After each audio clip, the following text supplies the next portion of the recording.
Doutora Mariana, então vamos mostrar a diferença para o telespectador do metálico para o estético? Tá, vamos sim. Então, eu fiz nesse modelo, pra gente ter uma noção da diferença entre eles. Embaixo, no arco inferior, a gente colou o aparelho metálico e em cima o aparelho estético que a gente usa aqui na clínica, né? Então, tu pode ver que ela fica bem mais discreto, o aparelho estético. A gente coloca as borrachinhas também transparentes, né? Então, ele fica quase imperceptível. Ao ver de longe, imagina que é só o fio que tá presente, né? Então, não dá pra ver. E a importância é reforçar que o nosso aparelho que a gente usa é um aparelho de safira, é um aparelho que não pigmenta, é um aparelho que não se solta, é um aparelho bem rígido e bem interessante para todos os casos. Em casos que precisa fazer extração de dentes, que precisa fazer retração de dentes. Então, ele é um caso que... Ele é um tipo de aparelho que ele não pigmenta e não amarela. Por mais que a pessoa tome chimarrão, né, que a pessoa tome vinho. Então, o aparelho em si não se pigmenta, né? E o aparelho metálico, que é o aparelho tradicional. Então, em cima nós estamos com estético e embaixo metálico. E depois que tira o aparelho, já pode fazer um procedimento de clareamento também? Pode fazer um procedimento de clareamento. Inclusive, eu trouxe um caso, pra gente dar uma olhadinha, de um caso de uma paciente adulta, né, uma paciente mais velha, uns 60 e poucos anos, que decidiu colocar o aparelho. Sempre incomodou o fato dela ter um canino que aparecia um pouco mais no sorriso. Não era uma paciente que retraída, ela nem sorria muito, porque ela tinha aquele dente que incomodava. Então, ela nos procurou para ver se conseguia fazer faceta, para ver o que poderia fazer ali para melhorar. Então, a gente deu uma opção para ela em colocar um aparelho. Ela usou o aparelho durante 2 anos, né? Então, é isso que incomodava, era esse canino. Então, a paciente já não sorria mais em função de estar com o canino ali. Né? Então, ela colocou o aparelho e o final do caso foi esse.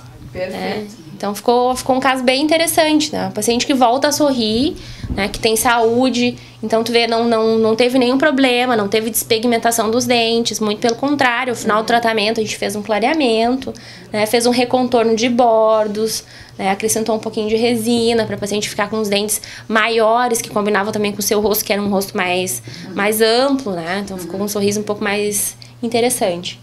Então, tudo isso a gente pode fazer. E ao final do tratamento, caso o paciente esteja insatisfeito com a cor dos seus dentes, lembrando que o aparelho não descolore, não muda, não pigmenta, mas enfim, se no final do tratamento o paciente ainda estiver disposto a fazer um clareamento, a gente aqui na clínica também faz clareamento com a doutora Aline, né? E a gente pode melhorar a coloração dos dentes, dando uma finalizada ideal no tratamento.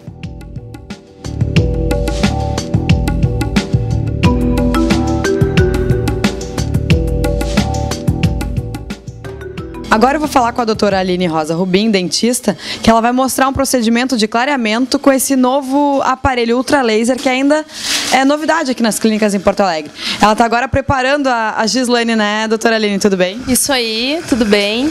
Bom, a Gislaine é uma boa paciente para o caso de clareamento, tá? Por quê? Porque ela não tem restaurações anteriores nos dentes, tá? Ela tem os dentes, pode ver que os dentes dela são bonitos, são bem, né, tem um bom formato, tem uma coloração boa, mas a gente vai fazer o clareamento para melhorar ainda mais, para deixar mais claro. Isso vai dar uma uniformidade maior pro sorriso dela, né? E é bem indicado principalmente por isso. Ela não tem nenhuma restauração na frente, ela não tem restaurações escuras atrás também. Então a estética dela vai ficar muito legal com o clareamento, né? O que consiste o procedimento de clareamento? Então a gente vai aplicar primeiramente um ácido que ajuda a penetrar, promove a penetração melhor do peróxido de hidrogênio, peróxido de carbamida, que são os ativos, os princípios ativos do agente clareador. Né? Então a gente vai fazer esse preparo no dente dela e vai usar uma proteção na gengiva para que o agente clareador não entre em contato com a gengiva e ela não sinta ardência, porque esse agente clareador, ele arde um pouquinho quando encosta na gengiva. E é essa a grande reclamação que os pacientes têm com relação ao clareamento caseiro, né? Que vocês devem saber que é aquele que se usa uma moldeirinha em casa. Então, quando o paciente coloca, às vezes extravasa esse líquido e acaba ardendo a gengiva. Isso a gente evita aqui na clínica fazendo dessa maneira. Esse é o diferencial, então? Esse é um dos principais diferenciais. Outro diferencial é a rapidez do procedimento, que enquanto a pessoa tem que ficar 1 semana em casa fazendo clareamento, aqui a gente em 1 sessão consegue o mesmo resultado, né? Mais ou menos, assim, em 3 semanas, a gente faz 1 sessão por semana, em torno de 3 semanas o paciente está com clareamento completo. E a questão da sensibilidade nos dentes daí? Bom, a gente sempre utiliza um tratamento em casa com solução de fluoreto de sódio, de flúor, né, para auxiliar o paciente na diminuição da hipersensibilidade. Algumas pessoas nos relatam que não tem nada de sensibilidade, outras têm um pouquinho mais, né? Então, para cada caso, a gente vai individualizando o tratamento. Mas, normalmente, consiste o quê? 1 hora depois do procedimento, toma um comprimidinho de um analgésico comum, né? E faz os bochechos de solução caseira de soro em casa, em torno de 15 dias. Enquanto está fazendo o clareamento, quanto tempo daí tem que fazer? De uma em uma semana? Uma vez por semana, né? A gente faz uma sessão por semana, né? Na arcada superior e inferior juntas. Enquanto está fazendo o tratamento, não pode tomar café, chimarrão, nada que... O tempo que a pessoa ficar sem ingerir esses alimentos, quanto menos ela usar, tomar café, Coca-Cola, chá preto, mais o clareamento vai durar, né? A gente indica que pelo menos 48 horas fique sem consumir esse tipo de alimento com corante ou líquidos escorados, né? O ideal é não tomar mais, né? Mas pode depois do... Depois, assim, as primeiras 48 horas que o poro do dente diz, né, os canalículos estão mais abertos, né? Então essa substância pode penetrar e acabar manchando o dente de uma maneira mais difícil da gente remover depois. Então essas primeiras 48 horas é indispensável não tomar chimarrão, café preto, né, suco de uva, né? Bom, então agora sim, eu vou preparar ela, tá? A gente vai aplicar o ácido primeiro.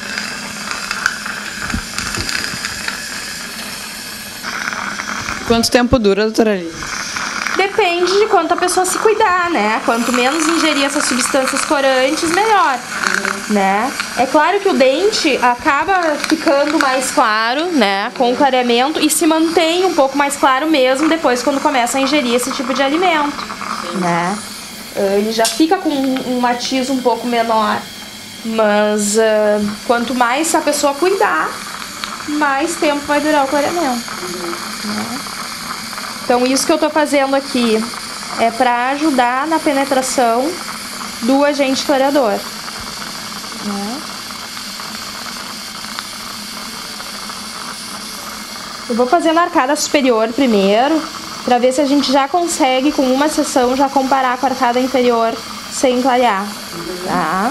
Às vezes a gente faz isso até para o próprio paciente poder visualizar melhor o procedimento.